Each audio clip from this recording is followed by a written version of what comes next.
estudaremos ferramentas de precisão e seleção do AutoCAD. E continuaremos o projeto do dispositivo mecânico que iniciamos na aula anterior.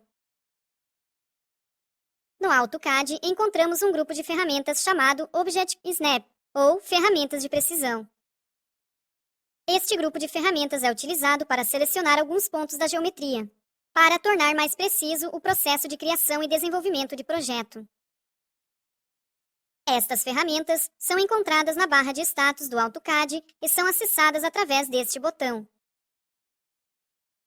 Clicando sobre ele com o botão esquerdo do mouse, ativamos ou desativamos estas ferramentas. Para configurar as ferramentas de precisão utilizadas, clicamos com o botão direito do mouse sobre o botão. No menu que se abre, selecionamos todos os pontos de precisão desejados.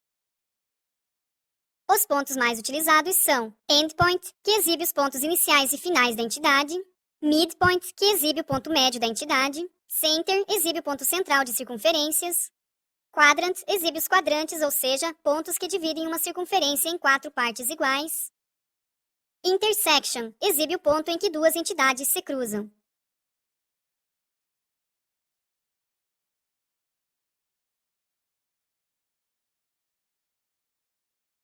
Estas ferramentas só funcionam quando uma ferramenta de desenho ou de edição está ativa.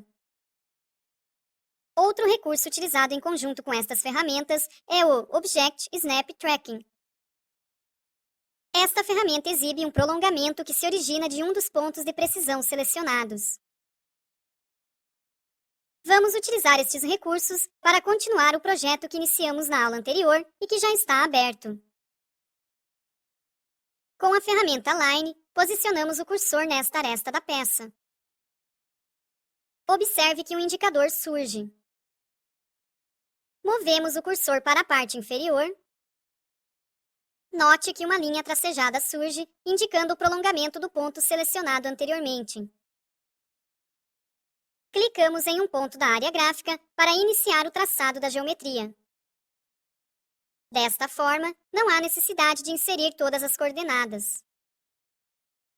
Veja como o desenvolvimento de um projeto se torna muito mais rápido e prático utilizando as ferramentas de precisão. Em muitas ocasiões, no desenvolvimento de um projeto, devemos selecionar elementos específicos do projeto, por exemplo, para uma edição. O AutoCAD apresenta várias formas para selecionar os elementos. Vamos ver aqui as 3 mais comuns, que são as seleções de forma direta e os modos Crossing e Window. Na forma de seleção direta, simplesmente clicamos sobre a entidade desejada.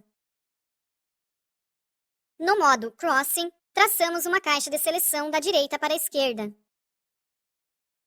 Assim, todos os elementos que estão dentro desta caixa e todos que tiverem partes de sua geometria atingida pela caixa serão selecionados. Por fim, no modo Window, abrimos uma caixa de seleção da esquerda para a direita. Neste modo, somente os elementos que estão dentro da área da caixa serão selecionados. As entidades selecionadas apresentam alguns pontos de controle, os grips. Através deles, podemos alterar as dimensões ou mover as geometrias da peça. Nesta aula, aprendemos a utilizar as ferramentas de precisão para facilitar no traçado das geometrias. E também vimos as diferentes formas de seleção existentes no AutoCAD.